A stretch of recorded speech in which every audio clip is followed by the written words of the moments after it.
Muy buenas a todos, mi nombre es Nico y sean bienvenidos al episodio número 73 del podcast Legado Avatar. Una vez más nos volvemos a encontrar para continuar hablando del universo Avatar Leyendas y el tema de hoy es Unalaq y la teocracia. ¿Qué es la teocracia? Y de inmediato quiero meterme a contarles, por si no lo saben o ya lo saben e igual quieren confirmarlo, que la teocracia es un sistema de gobierno en el que la autoridad y el poder se basan en la interpretación de la voluntad divina. En una teocracia, los líderes religiosos suelen tener un papel central en la toma de decisiones políticas y legales. Sin embargo, antes de avanzar más, me es imposible no mencionar la época en la que me tocó subir este episodio, ya que para cuando se suba y lo estén viendo y escuchando, ya todos nos habremos enterado del fallecimiento de su santidad el Papa Francisco, la autoridad más alta de la Iglesia Católica en el mundo y un ejemplo ideal para el tema especial del día. Si bien no les traigo noticias o temas del mundo, mucho menos si no tienen que ver con Avatar, no puedo dejar pasar esta oportunidad para expresar lo mucho que personalmente lamenté la muerte del Papa Francisco, siendo yo un joven de fe, por más que no soy religioso como tal y no practico el catolicismo, pero eso no me ha impedido sentir tristeza por su partida, en especial también contando que fue un papa nacido y formado en mi país, Argentina. A lo largo de estos 12 años, y con esto ya termino, me he sentido orgulloso de cierta forma muy particular por cómo un hombre tan bueno como él llegó a simbolizar tanto para tanta gente y para esta religión a la que, vuelvo a decir, no estoy afiliado, pero sí conectado por familia, cultura y país. Así que es una pérdida difícil y al mismo tiempo extraña, porque para las personas que no estamos metidas en la religión y sin embargo respetamos cada tradición, ceremonia y creencia, es fascinante que exista toda esa estructura de constancia, unidad y pureza en un mundo tan cambiante. Por supuesto que, por ello, no se libra de sus imperfecciones y en este episodio justamente vamos a hablar mucho de eso. Ahora vamos a terminar de entender el concepto de una teocracia. Como les dije, es un gobierno basado en la religión y los dos mejores y más conocidos ejemplos que tenemos en el mundo actual son, en primer lugar, Irán y segundo, justamente, la Ciudad del Vaticano. El intento de teocracia de Unalaq comparado a casos reales. Ahora, ¿cómo las teocracias que han existido y continúan existiendo en nuestro mundo se conectan a Unalaq y al mundo Avatar? Pues bueno, según lo podemos escuchar y observar a lo largo y ancho del libro Spiritus, el jefe Unalaq de la tribu Agua del Norte tenía como misión inicial gobernar las dos tribus del agua, justificando su toma de poder en la semi-independiente tribu Agua del Sur, en que era lo mejor a lo que podía ostentar esa sociedad tan dañada por la globalización y el capitalismo. Unalaq fue a ellos llevándoles un mensaje de comunidad no solo entre humanos, sino además con los espíritus, diciendo que solo así el mundo podría avanzar a tener un mayor equilibrio. Como descubriríamos a los pocos episodios, al ver toda la conspiración que el joven Unalaq orquestó en su tribu natal para lograr exiliar a su hermano mayor y quedarse con el trono, terminamos sabiendo que ese equilibrio que él buscaba era puro cuento y que sus objetivos eran egoístas, crueles y directamente oscuros. Pero ¿esto quita a Unalaq la opción de predicar cualquier tipo de ideal teocrático durante la serie? No. Porque si bien más adelante en la temporada vemos cómo los planes de Unalaq se vuelven cada vez más retorcidos y finalmente absolutistas, su objetivo primario, el de establecer una teocracia, se mantiene. ¿Por qué? Porque todo lo que hace lo justifica en su esencia espiritual. Según como él ve el panorama, él es el ser espiritual más capaz de todos, en especial tras su fusión con el espíritu de la oscuridad, Batu. Él quiere trasladar al mundo a una nueva era, una en la que él esté a cargo. Cuando Unalaq habla sobre ser el nuevo Avatar, está demostrando una clara pretensión de autoridad religiosa que nos puede recordar a teocracias históricas en las que la religión es la base del poder político. Unalaq utiliza esa potestad espiritual que dice poseer como una forma de manipular y ganar un mayor poder. Aquí lo que podríamos criticarle a Unalaq, entre otras cosas que, lo sé, su personaje se merece que se le critique es que nunca representa la búsqueda de la influencia sobre las personas. En un principio sí, claro, así es como logra convencer a la Batarkova de que sus intenciones son buenas, pero una vez ella voltea su opinión sobre él y básicamente todos comienzan a tratarlo como alguien injusto y equivocado, incluidos sus propios hijos, Desna y Eska, Unalaq sigue presionando para seguir obteniendo un mayor poder espiritual, ignorando la posibilidad de influir en la mente de las personas para que éstas luchen por su misma causa. Se podría decir que fue justamente por eso que su causa murió con él, porque nunca buscó causar un verdadero impacto en la mente de las personas y en el cómo cada persona ve el mundo que tiene a su alrededor. Un error que, si lo pensamos, comparte con Amon, pero que ya no veremos en futuros villanos.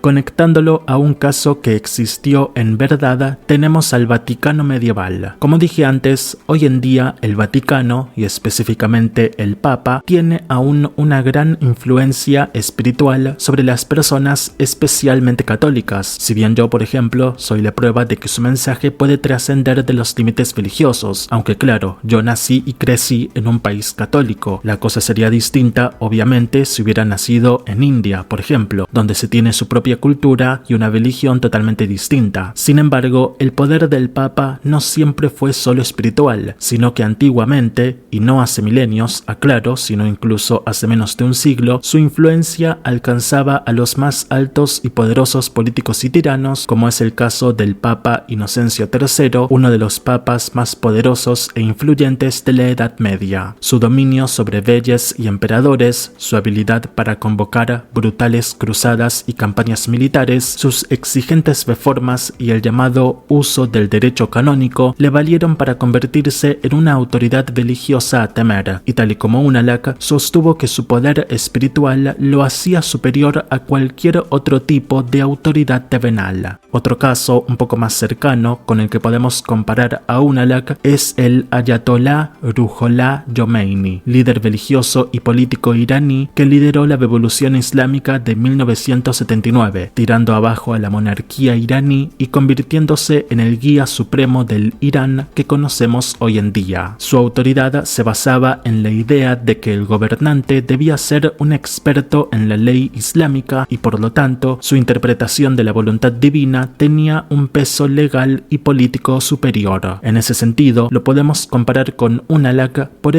también haber buscado liberar a su nación de una sobreprotección innecesaria, prometiendo así la salvación, pero imponiendo entonces una visión religiosa y espiritual como modelo único de gobierno, eliminando otras formas de poder o pensamiento. Tanto Khomeini como Unalaq encarnan modelos de liderazgo teocrático extremo. Los dos usaron una narrativa de salvación espiritual para justificar la centralización del poder. Ambos creían que el caos del mundo solo podía resolverse si una figura iluminada por lo divino tomaba el control absoluto.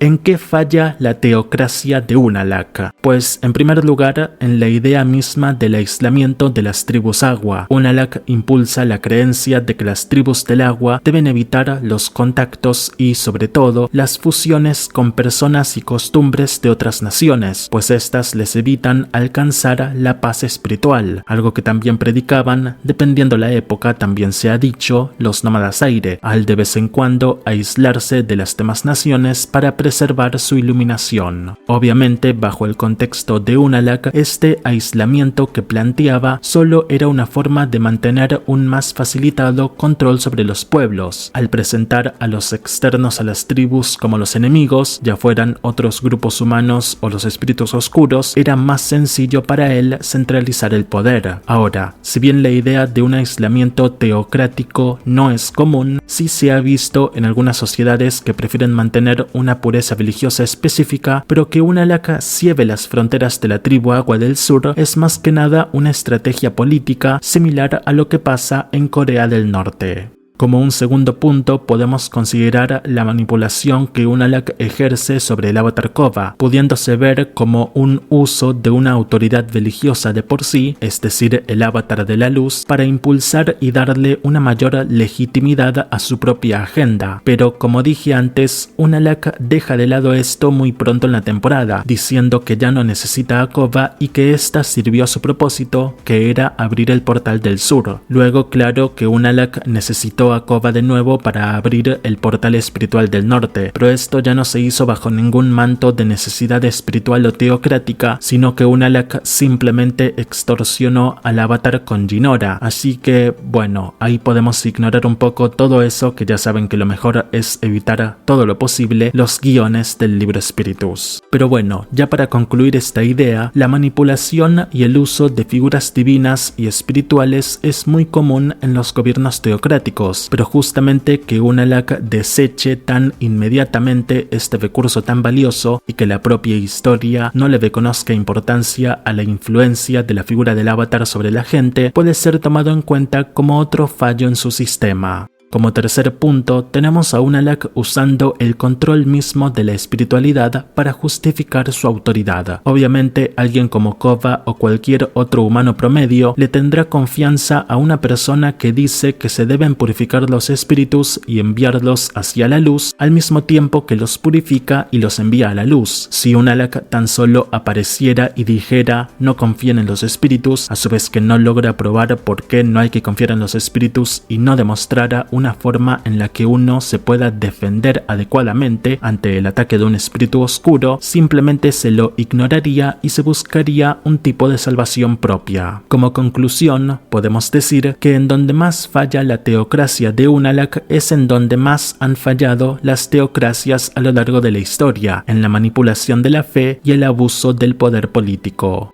¿Es lo de Unalaq una teocracia? Y tal y como lo hice la semana pasada con Amon, no podía quedarme sin cuestionar si lo que se nos muestra con Unalaq en el libro Spiritus es verdaderamente una teocracia. Y vistas las comparaciones hechas hace un momento, se podría decir que lo de Unalaq es una teocracia a medias. Pues sí, la base de todo lo que hace es espiritual, es decir, religioso, pero el cómo llega a alcanzar sus objetivos nos lleva a pensar más en una escalada de poder meramente política. Pero bueno, hay que recordar justamente que la teocracia es hacer política, solo que a través de la religión, así que no creo personalmente que se pueda cancelar como tal el concepto. Cuando sí creo que el concepto se cancela es cuando Unalaq se termina fusionando con Batu, convirtiéndose en el avatar oscuro y básicamente diciendo que ahora sumergirá al mundo en 10.000 años de oscuridad. A partir de este momento, el interés de Unalaq ya no es, y quizá nunca fue, alcanzar ningún tipo de equilibrio espiritual, sino que, al contrario, busca que su poder sea el que gane en la balanza de poder cósmico. Como su poder representa al caos y la oscuridad, Unalaq ya no está buscando restaurar un sistema teocrático basado en principios morales o de fe, sino que simplemente quiere reconfigurar al mundo a su conveniencia personal. Por lo tanto, una vez Unalaq se fusiona a Batu y como la propia Kova dice, se vuelve imposible salvarlo, podemos asumir que sus acciones ya no defienden una teocracia tradicional, sino un movimiento revolucionario, en el que busca destruir el orden existente y reemplazarlo por su propio y distorsionado orden, algo que veremos más en el próximo episodio. Y con esto podría dar por terminado el tema de hoy, pero no, porque luego en la conclusión hablaremos de si los objetivos de Unalaq eran factibles o no, pero como quiero que la duración de este episodio tenga el mismo promedio que los 2 episodios anteriores y los 2 siguientes, decidí meterme un poco más profundo en lo que sabemos y conocemos de las religiones y cultos en Avatar. Les prometo que es un tema interesante, así que quédense. Religiones y cultos en Avatar. Lo que primero hay que dejar bien claro al comenzar este tema es que no está para nada definido qué es una religión en Avatar, de ahí que los 3 puntos que vaya a cubrir me los he pensado yo, aunque tampoco me haré el gran pensador, pues son los 3 ejes que imagino cualquiera podría pensar. El primero es obviamente el Avatar, el segundo son los nómadas aire y el tercero, y motivos por los que incluyo la palabra cultos, serían tanto la Orden del Loto Blanco como la Orden del Loto Rojo. Comenzando por el avatar, se podría decir que este ocupa una especie de posición sacerdotal. No es una deidad, si bien ha habido tiempos en los que algunos avatares, ejemplo Yang Sheng, han hecho tan buen trabajo que la gente común continuaba besando por su protección incluso varias décadas después de su muerte, pero esa es más la excepción de la regla. El avatar podría ser visto, como dije antes, como un sacerdote o como un chamán, si preferimos un lenguaje más místico, porque estos sacerdotes o chamanes son los individuos que destacan por poder entrar en contacto con ambos mundos, convirtiéndose en una autoridad no religiosa sino moral. Y es que si bien el avatar puede llegar a tener todo este poder, su naturaleza es la de servir, es decir, su vida se basa en el deber y en la responsabilidad, no en el liderazgo y el control. En conclusión, el avatar podría considerarse una figura espiritual que protege el equilibrio y guía moralmente al mundo, pero no es un líder religioso en el sentido clásico de la palabra. Su misión no es imponer una religión, sino mantener el balance y asegurar la paz en un mundo donde la lucha por el poder entre diferentes bandos puede desatar el caos en cualquier momento. Pasando a los nómadas del aire, la vida que este pueblo tiene, o tuvo, dependiendo del tiempo en el que nos situemos, se basa en una filosofía profundamente influenciada por el budismo y el taoísmo, dos religiones que existen en nuestro mundo. No por ello, sin embargo, la cultura y filosofía nómada aire se presenta nunca como una religión organizada con jerarquías, si bien sí tradiciones. La, entre comillas, religión de los nómadas aire no es una religión formal con reglas estrictas, ceremonias complejas y una figura central de adoración. Es más una filosofía espiritual basada en la armonía con la naturaleza y la conexión con lo espiritual. De cara al mundo exterior, por último, los nómadas aires son vistos de forma sagrada por la gente común, y a menudo, cuando un maestro aire visita un pueblo o locación agraria, los aldeanos les piden a estos individuos tan extraordinarios que bendigan sus suelos y les compartan un poco de su conexión inalterable con la naturaleza para beneficiar sus cosechas. Nos habla esto de cómo buena parte del mundo busca la influencia positiva de la espiritualidad solo cuando les conviene personalmente. Si buscamos ejemplos de nuestro mundo sobre la forma de vida de los nómadas aire, inmediatamente pensamos en los monjes budistas, de los cuales se inspiraron para su creación. Los tibetanos, por ejemplo, veneran a figuras espirituales como el Dalai Lama, que fue una inspiración para crear al primer avatar, es decir, Aang, que claro era un nómada aire. Luego, al crear a otros avatares de otras naciones, el mensaje de Aang con su paralelo con el Dalai Lama no se trasladó a todos, de ahí que no lo tomara como ejemplo antes. Y ya para terminar, tenemos a los lotos blanco y rojo. En el universo Avatar Leyendas, estos grupos no son exactamente religiones organizadas, sino más bien sociedades secretas que tienen sus propias filosofías, valores y objetivos. A pesar de que no se les puede considerar religiones en el sentido estricto, sus enseñanzas y objetivos tienen un fuerte componente espiritual y filosófico, y pueden recordar a ciertos cultos religiosos o movimientos espirituales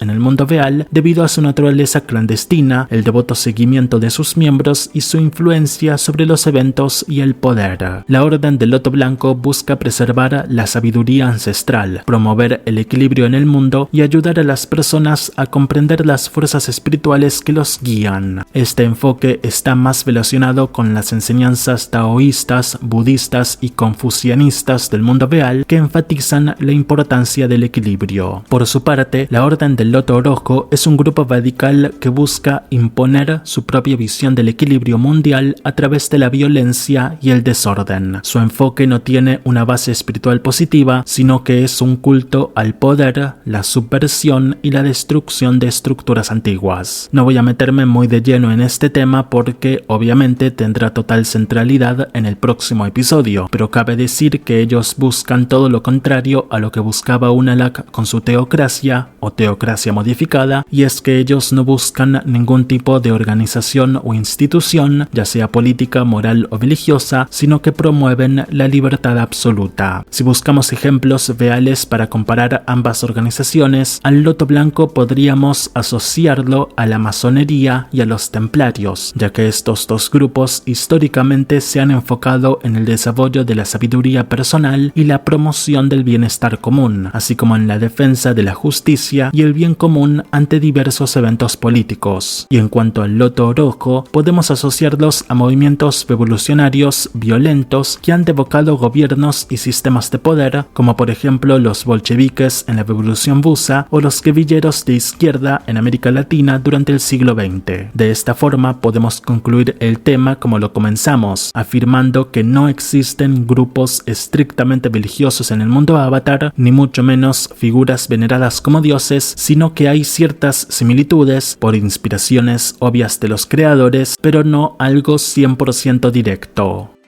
Conclusión. Y ahora sí, vamos a concluir este episodio preguntándonos, ¿sería la teocracia una buena forma de gobierno? A decir verdad, depende. Si la maneja alguien como Ango Tenzin, quizá funcione, pero si la maneja alguien como Unalaq, mejor tener listo un buen búnker en el que poder vivir plenamente por los próximos 10.000 años. ¿Tiene el movimiento de Unalaq algo positivo a rescatar? Sí, la unidad y el sentido de propósito de un pueblo. El precio, sin embargo, es la libertad de pensamiento espiritual. Como la historia misma nos lo enseña, las teocracias han llevado generalmente a abusos de poder, persecuciones y restricciones a las libertades personales, principalmente debido a que el poder que se gana no se distribuye, ya que lo acumula un solo individuo que dice ser el único que lo merece. Lo que dejó de positivo al mundo Unalaq, se podría decir, es el regreso de los espíritus. Para él, al menos en un principio, traer a los espíritus de vuelta al mundo físico era una forma de restaurar el equilibrio entre los dos mundos, pero luego manchó ese legado al fusionarse con Batu, pues perdió del eje los conceptos de balance y moderación, con su lógica siendo perturbada. Cuando más adelante en el libro Balance, Toph menciona a Unalaq, destaca cómo él, a pesar de haber comenzado con un propósito